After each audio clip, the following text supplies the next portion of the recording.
네, 역사로 읽는 우리 과학기술. 네, 1주차 강의 세 번째 시간입니다. 네, 세 번째 시간 시작하도록 하겠습니다.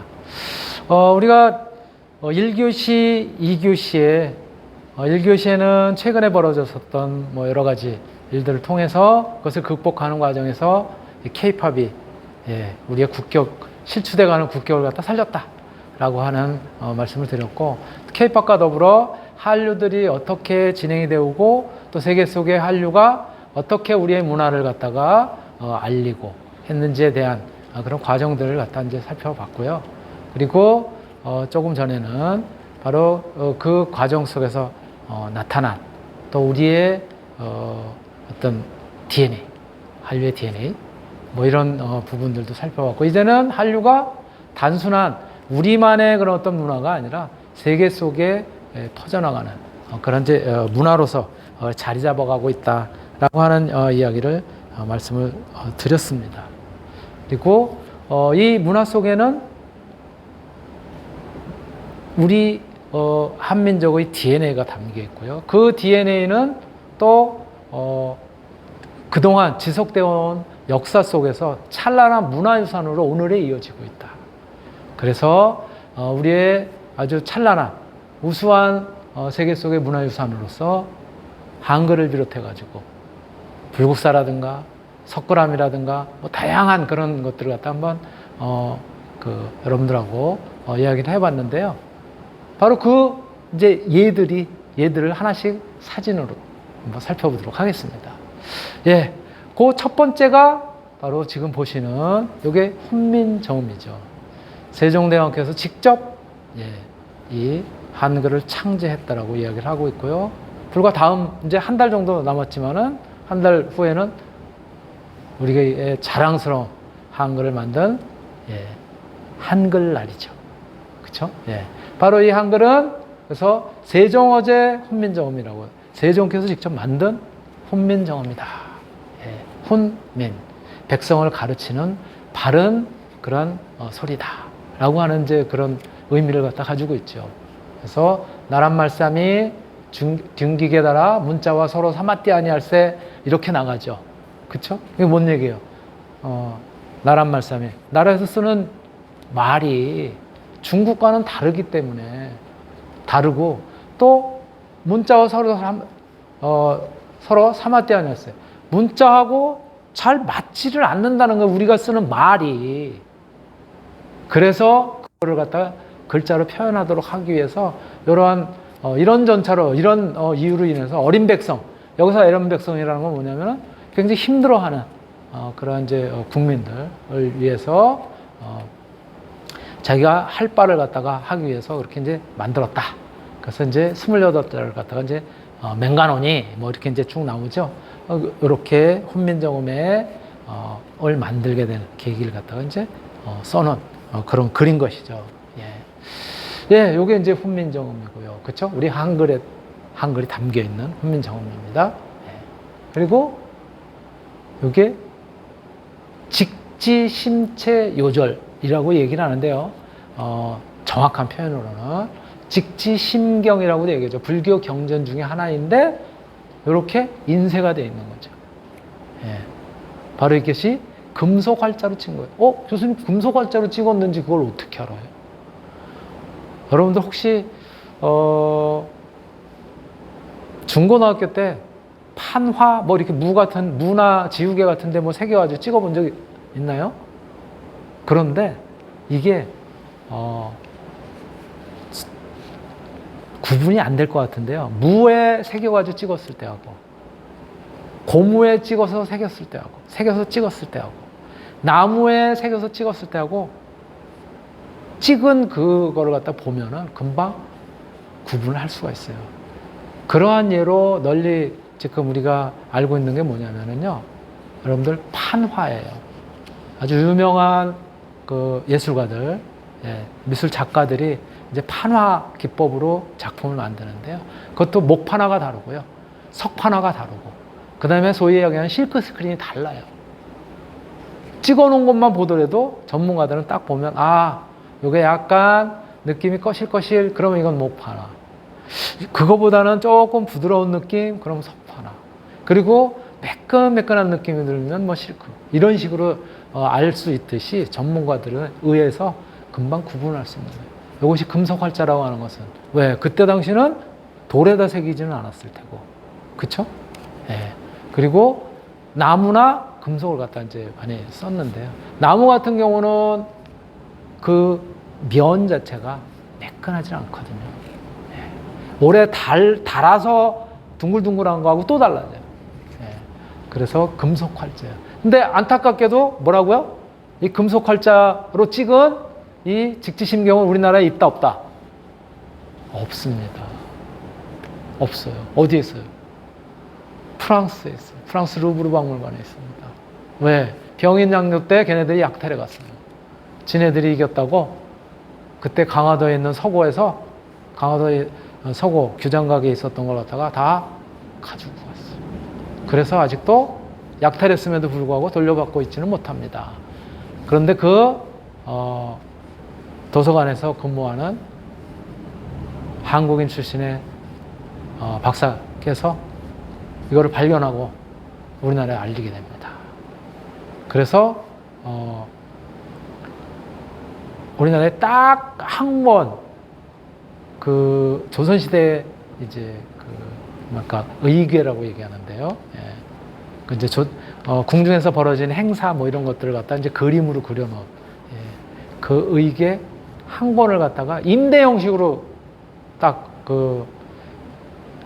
여러분들 우리나라 KTX는 뭐를 그 표본으로 삼고 있죠? 프랑스의 열차인 떼제베를 갖다가 떼제베 그런 골고루 갖다 그대로 이제 우리가 기술 전수 받아가지고 이제 한 건데 그 떼제베를 우리나라에 유치를 시키려고 그 당시에 미테랑 대통령이 오면서 그걸 선물로 한 권을 들고 왔어요. 그거 하나만 지금 우리나라에 와 있습니다. 예, 그것도 그냥 와서 준 게 아니라 영구 임대 방식으로. 그렇게 되어 있고요. 예, 직지 심경이고요. 금속활자, 세계 최초의 금속활자.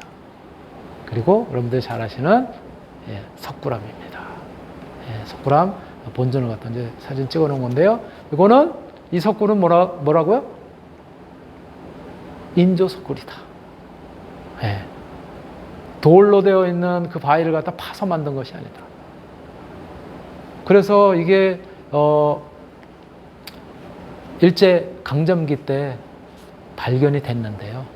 그거를 보수한다고 보수를 했거든요. 물이 더 새. 또 위치도 바뀌었어요. 예.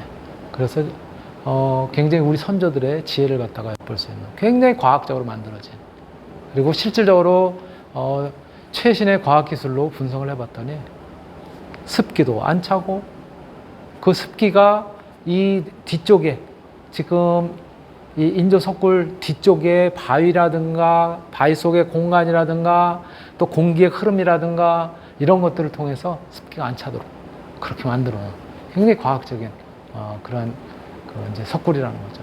또 불국사의 계단이라든가 또 이 건축 다 돌로 만들어졌어요. 저렇게 어마어마한 크기의 건축물이 돌로 만들어졌음에도 불구하고 무너지질 않고 지탱이 되고 있다는 거예요. 굉장히 과학적으로 만들어졌다는 거죠. 또 신라시대 때 만들어진 거지만 첨성대, 그쵸? 천문 현상을 갖다 관측하기 위한 그러한 이제 곳이죠. 첨성대. 여러분들 아마 수학여행 혹시 경주로 경주로 가는 학생들도 있고 또 경우에 따라서는 요즘 뭐 다 제주도도 많이 가더라고요. 그래서 가면 볼 수 있는 첨성대죠. 또 다보탑. 탑의 아주 정수, 그리고 아주 섬세하고 여성적이고 우아한 그런 모습을 갖다 이제 보이는 남성적인 탑은 요거와 대칭적으로 있는 석가탑이라고 이야기를 하죠, 그렇죠? 다보탑입니다. 요 다보탑에도 또 뭐가 있었냐면요, 여기 지금 없는데 사자상이 있었어요. 그것도 뭐 이런 표현 쓰면 안 되지만 일본 사람들이 강점기 때 약탈해서 그래서 지금 찾을 수가 없어요. 어떤 게 저기 있었던 건지. 그렇습니다. 요게 성덕대왕 신종, 소위 이야기하는 에밀레종입니다. 에밀레종. 아까 말씀드렸던 것처럼 저기에 이렇게 용두에 이렇게 걸쳐져 있는 저 봉으로는 저걸 도대체가 지탱을 할 수가 없대요. 계산을 하면. 그럼에도 불구하고 지탱할 수 있도록 만들어진 그런 이제 종이고요. 이게 이제 거북선이죠. 철갑선이라고 얘기하는 거북선의 모형 도입니다. 그러니까 배치도. 그러니까 고증을 통해서 남아 있는 그런 자료로 이렇게 이제 그대로 설계도를 갖다가 이제 완성을 한 그런 형태예요. 실제로 왜 제가 그럼 이걸 보여드렸을까요? 아니 거북선 나와 있는 게 많은데 다 뻥이라는 거예요. 고증이 제대로 안 됐다는 거예요. 다르다는 거예요. 최근에 만들어진 거북선들이 있거든요. 요거를 갖다가 이제 고증을 통해 가지고 그런 것들이 있는데 조금 그거보다는 원형에 가까운 설계도를 갖다 여러분들한테 보여드리는 것이 더 나을 것 같아서 이걸로 보여드렸고요. 네. 요게 바로 뭐예요? 작용무. 물시계예요, 물시계. 저 큰 항아리로부터 작은 항아리로 물이 떨어지고 그 작은 항아리에서 떨어진 물이 다시 밑에 고이면 여기에서 위로 이렇게 올리고 요거는 작용루가 있는 그 부분만 되어 있는 거고요. 굉장히 큽니다, 사실. 그래서 이 건너편에도 장치가 돼 있어가지고 거기서 종은 이 건너편에 또 치게 돼 있어요. 그런 거예요. 지금 요 모양 그대로는 덕수궁에 그대로 지금 전시가 되어 있어요. 옛날 모습 그대로. 작용루. 요거는 치구기. 그런데 이 치구기가 기가 막히다는 거예요. 세계에서 가장 오래된, 세계 처음으로 발명이 된 거기도 하지만은요, 거의 오늘날의 표준이라고 하는 그런 치구기하고도 손색이 없을 정도로 정밀하게 만들어져 있고요. 아니, 비가 오면 그 양을 아무 데나 재면 되는 거 아니냐고, 라고 할 수가 있는데 그렇지 않다는 거예요. 사각 물통에다가 하느냐, 동그란 물통에다 하느냐에 따라서 또 다르다는 거예요. 오차가 많이 난다는 거예요. 사각일 경우에. 그래서 원통형으로 만든 거고요. 그리고 진짜 측정을 해보면 거의 그 차이가 없다는 거예요. 사각의 경우에는 그때 환경에 따라서 차이가 약간씩 난대요. 그리고 근데 오늘날의 그런 이런 이제 강우량을 갖다 측정하는 그거와 거의 비교해서 손색이 없을 정도로 정밀하고 또 유사한 그런 체계를 갖다 갖추고 있다라고 말씀을 드릴 수 있고요. 이게 뭐냐면은 앙부일구예요. 일명 해식이에요. 낮에는 이 해가 나니까 그림자를 통해서 지금 몇 시인지, 그쵸? 저기 삐죽하게 나와 있죠? 그것도 해 뜨는 위치가 달라지잖아요, 1년마다. 그쵸? 겨울에는 저 동쪽에서부터 조금 더 북쪽 있는 쪽, 남쪽 있는데, 그러니까 동남쪽에서 떠가지고 이렇게 기울어지고, 여름에는 약간 동쪽에서 더 북쪽으로 올라오고, 그렇단 말이에요. 그것도 다 감안해가지고, 여기에 지금 표시를 해놨잖아요. 그쵸? 이게 앙부일구라고 하는 식이고, 이게 뭘까요? 수원에 있는 화성입니다. 이 화성에 성을 갖다가 축조를 할 때 정약용 선생님께서 바로 기중기, 거중기를 갖다가 구상을 해서 그래서 저 돌을 갖다가 쌓고 했었다고 하는 수원 화성이에요. 마찬가지 유네스코 문화유산으로도 등록이 되어 있는 거예요.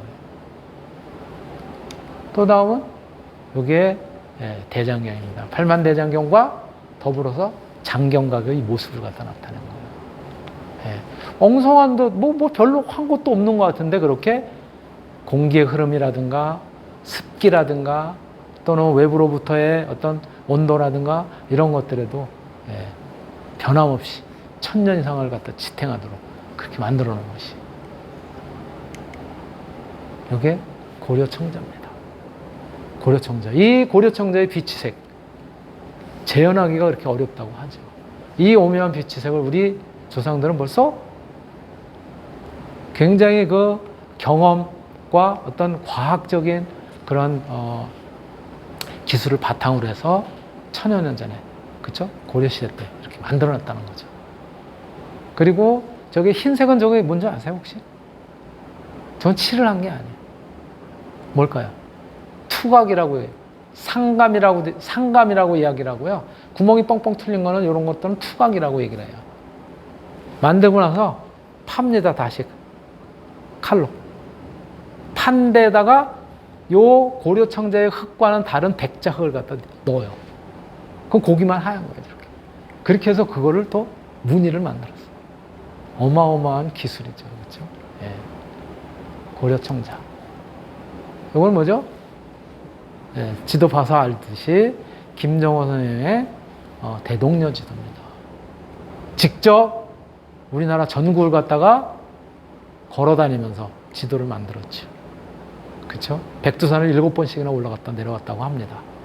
예, 지도를 갖다 그리기 위해서 아주 정밀하게 이렇게 만들었고, 그 지도를 갖다가 저렇게 이어놓은 거예요. 만들어놓은 지역의 지도를 만들어놓은 거를 이어놨더니 뭐예요? 오늘날의 지도하고 거의 손색이 없어요. 직접 걸어다니면서 다 기록하고 했는데 대단한 분이죠. 네. 우리 조상의 그런 어떤 지혜, 개척정신 이런 것들을 엿볼 수 있는 거죠. 요거는 동의보감입니다. 허준 선생이 그 의학과 관련된 그런 내용들을 갖다 집대성한 그런 책인 것이죠. 예, 동의보감. 예. 요거는 한옥이죠. 예, 우리 선조들이 살던. 사실은 저도 한옥에 살고 싶어요. 예, 한옥에 사는 사람 치고 병치레 하는 사람이 없어요. 굉장히 건강한 그러한 이제 삶을 갖다가 영위할 수 있고, 요 한옥의 처마, 예, 처마의 아주 그 곡선은 굉장히 그 유려하죠. 그리고 겨울에는 또 덧문을 갖다 대가지고 차가운 바람을 막을 수 있도록 하고, 여름에는 또 밖에 또 차양처럼 생긴 거 혹시 본 적 있어요? 예, 이 그 창호지로 되어 있는 문 같이 생긴 건데요. 그걸 내려서 햇빛을 막을 수 있도록 또 되어 있는 거예요. 예, 한옥이고요. 또 요게 신기전입니다. 저렇게 생겼어요. 저기다 화살을 갖다 저렇게 넣는 거예요. 그리고 화살에 화약통들이 다 달려있어요. 불을 붙이면 차례로 탁탁탁탁탁탁 붙어가면서 첫 번째, 두 번째 계속 이렇게 발사가 되는 거예요.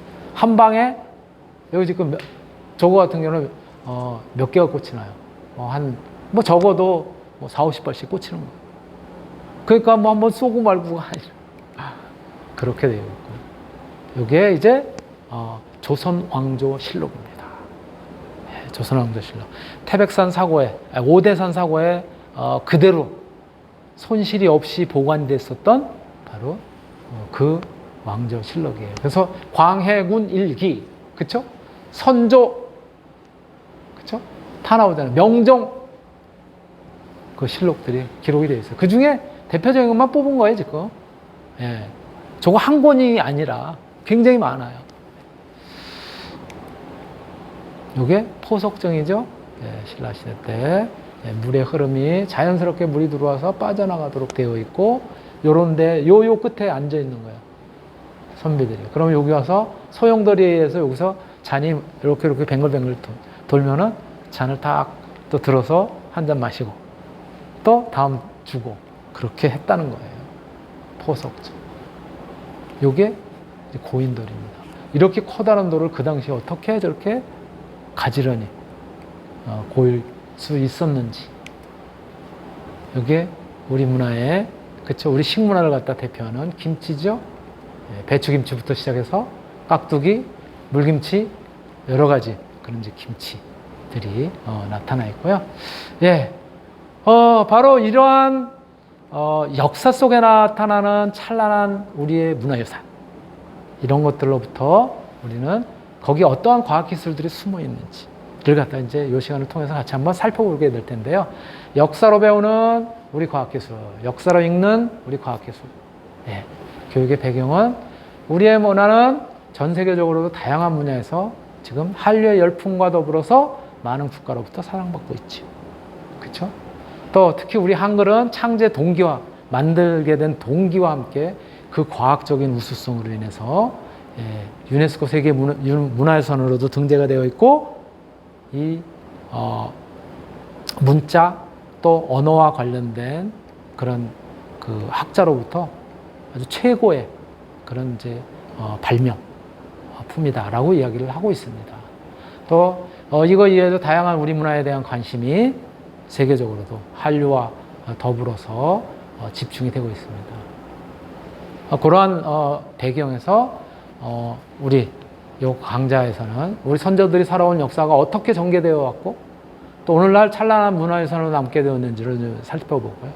또 그 문화유산에 담겨있는 과학적 원리, 기술 이런 것들을 갖다 살펴봄으로써 향후 더욱 우리의 문화유산을 갖다 계승 발전시킬 수 있는 그런 계기로 삼고자 하는 취지에서 요 역사로 배우는이 아닌데 역사로 읽는인데 예, 읽는 우리 과학기술이라고 하는 강좌를 갖다 이제 같이 공부를 하게 되고요.